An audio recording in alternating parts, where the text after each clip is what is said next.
Sige, gumamit ka ng issue para yung crowd sa'yo na nga rin. Pas ni Looney at ni Apex, magagawa mo yung kuhanin. Tinuturing ko yan na challenge para sarili ko sukatin. Eh kung wala kaya akong issue, may palag ka ba sa akin? Yo, what's up mga tol? Sa video na to ay pag-uusapan natin ang mga matitinding 4-bar setup ni Lipcram. Pero bago yon, kung interesado ka sa mga ganitong klaseng topic, especially sa rap battle, ay iniimbitahan kita na mag-subscribe sa ating YouTube channel. Marami pa tayong interesting content na paparating, kaya make sure na nakaklik ang notification bell button para maging updated. Ano nga ba ang 4-bar setup? Ito yung ginagawa ng mga battle MC na pagbuo ng apat na magkakakonektang linya. Kadalasan yung unang tatlong lines ay nagbibigay ng konteksto o nagpapaliwanag para mas maging madiin yung pagbagsak ng ika-apat o huling bara na ibibitaw. Kumbaga parang buwelo yon sa isang malakas at solid na suntok. At dyan nga mahusay si Lipcram dahil kada bitaw niya ng 4-bar setup ay malinaw, siksik at epektibo. Hinahaluan din niya to ng mga wordplay o di kaya naman ay double meaning na linya tapos sabayan pa ng agresibong delivery. Sabi ko, yung init ko mas lalong pagbagain. Malaking sampal sa'yo na di ka papalarin. Nilatagan mo ko ng hilaw, edi pang kilaw yung hain. Wala akong makitang dahilan na ikay isa lang sa'kin. Ngayon sa akin mo yan gawin lagi tong all out men. Bagsak agad sa isang linya parang pole dancer. Pag nagpamalas ng galing palaging showtime sir. I'm always kicking in the ring na parang Shawn Michael. Squatting sa squatting, pero sa image ay lumayak.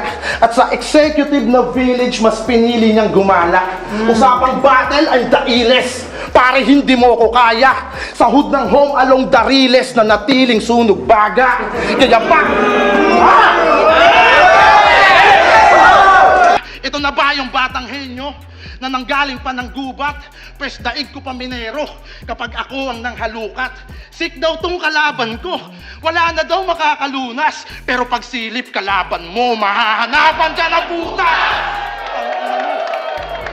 Kaya wag mo sa aking iyabang yung bunga ng karera mo. Mababaw man kitang sugatan, tsak patay sa tetano. Hindi ka aangat sa akin, battle mo pruweba bro. Hanggang ngayon nasa ilalim ka ng impluensya ko. Uprising na naman to shit! Mula kay Goryong Talas Krega sa paako humalik, hanggang kay Apok Plasma Nieta at may sakpang kalakip. Uubusin ko lahat, bibitin ng patiwarek, hanggang yung Diyos nung si Batas magbook ng ticket pabalik. Kaya mismatch to punyeta. Alam nyo na aking galawan, kaya kong maging bobelga. Kung gusto niya ng pisikalan, magaling ka sa komedya. Ako'y sanay sa alaskahan, pwede ring maging abueba kung ang laban ay teknikalan. Ha? Pero tinalo niyan si Only Son. Yung run hindi nakahabol. Kamukha daw kasi ni Only One. Yung mukha niya dun mo sinapol. Nilait lamang yung itsura, tas 5-0 na hatol. Nagpiling pogi lang ang puta, kaya namati ni Idol. Tingin nila sa'yo ay sick, iba aking panlasa. Mas nananakam sa beef, nagbibigay ng gana. Sulat ko ay siniksik para sa pisting yawa. Hanggang di niya tumarich na parang Wembanyama. Pero sige, mag-horrorcore ka lang. Ito yung clash na trip ni Arik. Humor mo sa humor ko, sadyang debatable yan, promise. Tangan mo ay imagery, sa akin yung comedy at antics. Gusto mo akong ma-outbox, kaso di tradable tong Yanis. Kaya wag ka sa akin magyabang. Si Krega nga nakatay ko, habang siya ay tumabla lang. Sa makatuwid nakatay to. Yung ticket ko sa finals par, puro veterans ka match up ko. Siya all-star weekend rising star, puro rookie na sa lineup mo. Bukod sa husay niya sa paggamit ng 4-bar setup ay masasabi natin na well-rounded na battle MC itong si Lipcram. Seryosong atake, komedyang bitaw, rebuttals, freestyle, presensya sa entablado. Kaya niya tayong pakitaan ng lahat ng yan. Hindi rin biro yung muli niyang pagtungtong sa Isabuhay Finals. Dahil kung hindi ako nagkakamali, bukod kay Batas at Pistolero, si Lipcram pa lang din ang nakakagawa na 2 beses makatungtong sa Isabuhay Finals. Kaya yung Infinity Gauntlet, di mo na gamit ng maayos. Halos wala ka ng panalong dinidiwang dinadaos. Delikado pa bang maituturing kapag ulyanin na si Thanos kung pagka-snap nalimot niyang na kay Tony Stark na pagkatapos? Kaya ang pagiging tatay sadyang di niya alam. Aminin mo na ring inggit ka lang kay Tito Badang.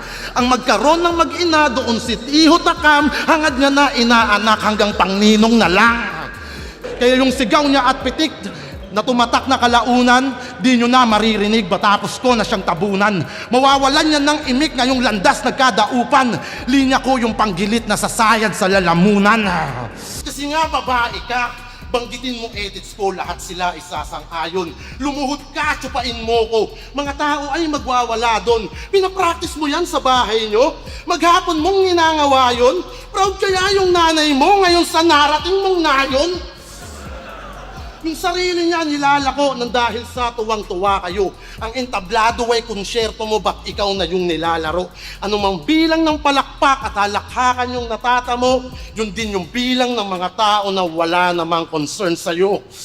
Feeling bad boy pag umenter, mukhang yung labi nga may gatas. Kay Jerry nga hoy, just remember, natanggal ang iyong angas. Yung pagka-bad boy ko mas better, Malaron, Artes o Walas. Pagka-sample sa yung pacer, ito ay malis at tapalas. Kaya kung game lang, puta lame yan, nagbababad dyan sa bangkuan. Ako yung Lebron man na may headband at malaking kung sa ungguyan. O pwedeng Jordan, support yung left arm, konting tulak bago lutang. Pag ako ng end one, watch your stepson, iba yung tunay na magulang.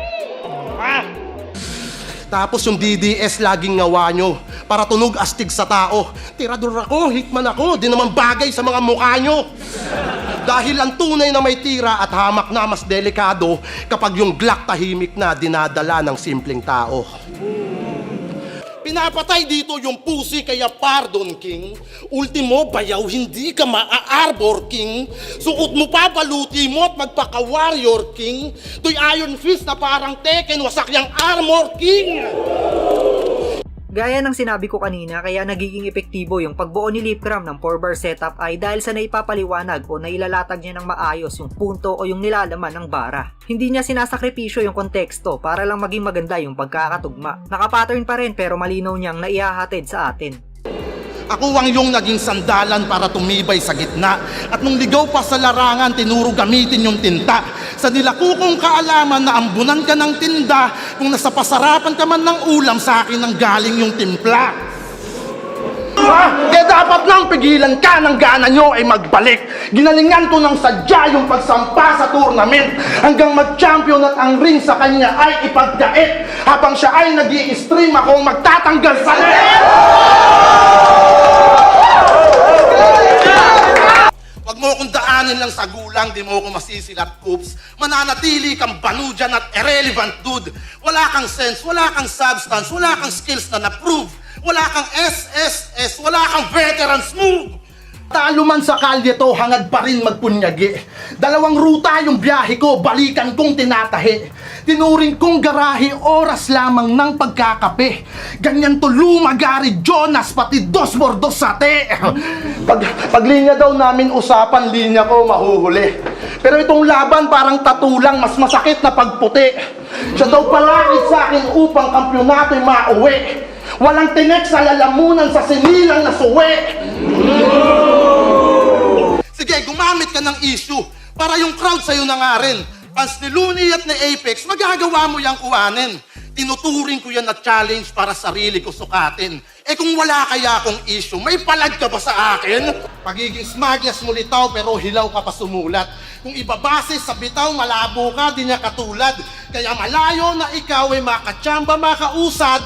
Oo, idol mo silaw pero di ka makakabulag. At ayan nga ang mga solidong 4-bar setup ni Lipcram. Kayo ba mga tol, anong bara ni Lipcram ang pinakatumatak para sa inyo? Gusto ko malaman ang inyong opinion kaya i-comment nyo na yun sa ibaba at babasahin natin lahat yan. Hanggang dito na lang yung video natin mga tol. Salamat palagi sa pagtangkilik at pagsuporta sa ating channel. Peace out!